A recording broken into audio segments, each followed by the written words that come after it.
Bonsoir. Deux sujets prédominent dans ce rendez-vous d'information. D'abord, dans le département, un testing réalisé par nos confrères du Parisien. Difficile d'obtenir un rendez-vous dans un hôpital public pour se faire avorter. Nous verrons cela dans un instant. Mais c'est par la mosquée des Ulysses que nous commencerons. Cette mosquée attendue, je vous le rappelle, depuis des années par les musulmans, qui va vraiment pouvoir être construite dans un laps de temps encore indéterminé. Les événements se sont accélérés depuis une dizaine de jours, peut-être depuis le début de la grève de la faim, de 3 musulmans lassés des querelles entre deux associations et qui contraignaient la mairie des Ulysses à ajourner la signature d'une autorisation. Alors des représentants du culte musulman au niveau régional et national sont intervenus. Bon gré, mal gré, les deux associations qui ne parviennent pas à s'entendre ne vont vraisemblablement pas jeter de l'huile sur le feu, d'autant que la municipalité pourrait signer avec l'une d'entre elles d'ici moins d'un mois. Bref, un grand pas semble franchi. Le point, Christophe Garnier. L'unité avant la mosquée, c'était en substance le message de ces fidèles de l'ACMU venus mettre en garde hier soir la mairie contre le risque de division de la communauté musulmane de la ville.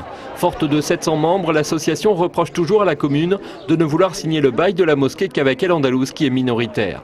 Les manifestants et leurs alliés reprochent au CRCM d'être un médiateur subjectif et partial dans une négociation sur fond de rivalité entre puissances étrangères. Le CRCM, monsieur, il est venu représenté par monsieur Kbibesh, qui est le président de la Fédération des Marocains de France. Donc il y a une prise de position directe vis-à-vis de l'Andalous. Alors ce qu'on va faire, c'est organiser des élections libres des musulmans et des musulmanes des Ulysses, et on va présenter ça démocratiquement à monsieur le sous-préfet et à madame le maire. Des élections qui pourraient intervenir d'ici à la mi-mai, date à laquelle la mairie envisage de signer avec El Andalous. Plus rien aujourd'hui ne s'oppose à ce que nous signions le bail. Avec El Andalous, dans un premier temps, bien sûr, avec El Andalous, mais en sachant que le jour où la coordination des musulmans des Ulysses aura vu le jour, et j'ai parfaitement confiance dans le travail que pourra faire M. Mohamed Moussaoui, le jour où cette coordination verra le jour, nous pourrons transférer le bail sur une autre entité qui pourrait s'appeler l'Union des musulmans des Ulysses, par exemple. Il y a déjà une promesse de bail, donc la mairie s'est engagée à signer avec une association et ensuite le bail peut être transféré à une nouvelle entité, à l'union des deux associations. Les manifestants d'hier reprochaient à la mairie de faire un précédent de ce qu'ils appelaient le chantage de la grève de la faim. Ils ont déposé une pétition rassemblant les signatures d'un millier de fidèles réclamant le respect de toutes les obédiences au sein de l'islam. En attendant, hier soir, les grévistes de la faim annonçaient qu'ils suspendaient leur mouvement jusqu'à la signature du bail qui pourrait intervenir d'ici à la mi-mai. J'en faisais état il y a quelques minutes dans les hôpitaux publics du département. C'est un véritable chemin de combattant, de croix que doivent se livrer les jeunes femmes désirant avorter. C'est un testing réalisé par nos confrères de la rédaction du Parisien, pratiqué par une jeune fille qui le prouve. Se faisant passer pour une adolescente de 16 ans, enceinte de 5 semaines, elle a contacté 6 hôpitaux publics essonniens, pas moins, et au final, un seul d'entre eux a été en mesure de donner un rendez-vous et dans un délai de 5 jours. 6 centres de planification familiale du département devront bientôt être équipés d'échographes pour pallier justement les manques de place dans les établissements ou les délais beaucoup trop étendus. Claire Colombel. Sur le département, près de 6700 femmes chaque année ont recours à une interruption volontaire de grossesse ou IVG, mais seulement 75% peuvent le faire en Essonne. La raison principale, les centres hospitaliers qui pratiquent cette opération sont de moins en moins nombreux. Sur le territoire, 7 centres publics procèdent à l'IVG. Au final, seulement 31% des femmes peuvent être prises en charge. Le reste des patientes se tournent vers le privé, voire vers d'autres solutions. En PMI, on voit arriver de temps en temps quelques femmes qui ont comme ça, soit qui poursuivent leur grossesse, soit qui se rendent à l'étranger. C'est encore possible, on en voit encore quelques femmes en Hollande ou en Angleterre ou en Espagne, enfin, c'est plutôt Hollande et Angleterre, puisque là-bas l'IVG est possible jusqu'à 24 semaines, donc le délai est beaucoup plus long. Pour faciliter l'IVG, la région Île-de-France a débloqué 300 000 € pour permettre au Conseil général l'achat d'échographes. Depuis quelques jours, ces appareils sont arrivés dans 6 centres de planification familiale, dont celui d'Évry et de Corbeil. Grâce à cette installation, le personnel des PMI va pouvoir dater la grossesse et procéder à l'IVG médicamenteuse, un coup de pouce pour certaines femmes. Les seuls IVG qu'on est quand même autorisé à réaliser, c'est les IVG par voie médicamenteuse. Donc de toute façon, ça s'adresse à des femmes qui sont sur des grossesses très précoces. Je rappelle, 5 semaines de grossesse, 7 semaines après la date des dernières règles. Donc c'est quand même pas un très très grand nombre de demandes. Mais bon, ça, on prendra quand même une place qui sera importante pour ces femmes-là. Normalement, les PMI pourront pratiquer les IVG médicamenteuses gratuites dès cet été.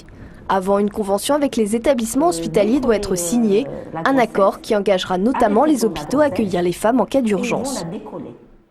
Conséquence de ce drame qui frappe le Japon, les importations en provenance de ce pays sont évidemment observées scrupuleusement. C'est ainsi que les pièces détachées de Renault vont être soigneusement vérifiées. Des contrôles de radioactivité vont être effectués et sur le site de Lardy en Essonne.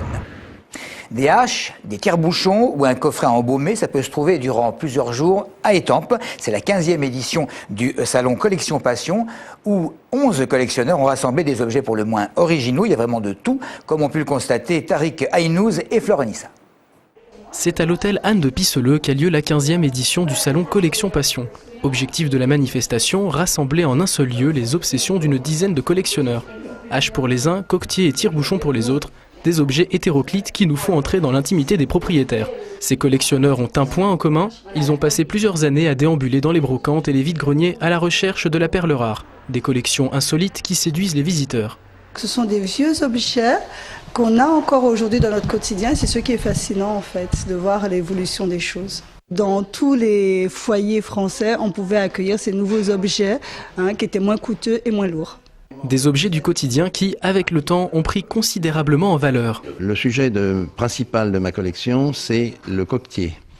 Pendant des années, j'ai collectionné les phonographes et un jour je suis arrivé au bout, donc j'ai changé. Et maintenant je fais les coquetiers. Faire une exposition sur un seul sujet, ça ne concerne qu'une catégorie de gens. Or, ce que nous faisons, nous, c'est beaucoup de vulgarisation, c'est-à-dire qu'on veut s'adresser au plus large public possible. Alors, en faisant des expositions multi-collections, nous touchons pratiquement tout le monde. Toucher un maximum de personnes, c'est bien le but de cette exposition, ouverte à tous 7 jours sur 7 jusqu'au 24 avril. Et on va terminer par du foot et des renseignements concernant le nombre de licenciés en Essonne. Eh bien, la baisse du nombre d'inscrits est d'environ 3,3%. Raison évoquée, le fiasco de l'équipe de France lors du dernier mondial en Afrique du Sud, mais également l'émergence d'autres disciplines sportives faisant concurrence au football traditionnel comme Urban Foot par exemple. D'autres départements s'en sortent un petit peu mieux. C'est la Ligue de Paris quand même qui ne voit pas de baisse significative du nombre de licenciés. Mais s'il y a une baisse justement de licenciés, il y a autre chose qui préoccupe particulièrement le président du district de football essonnien et il l'a expliqué à Mathilde Foissier et Jérémy Guillaume. Ce qui m'inquiète le plus, c'est le nombre de dirigeants et dirigeantes de perdus. Ça, pour moi, c'est assez dramatique, car les enfants qui ne sont pas encadrés, automatiquement, on risque d'en perdre encore plus.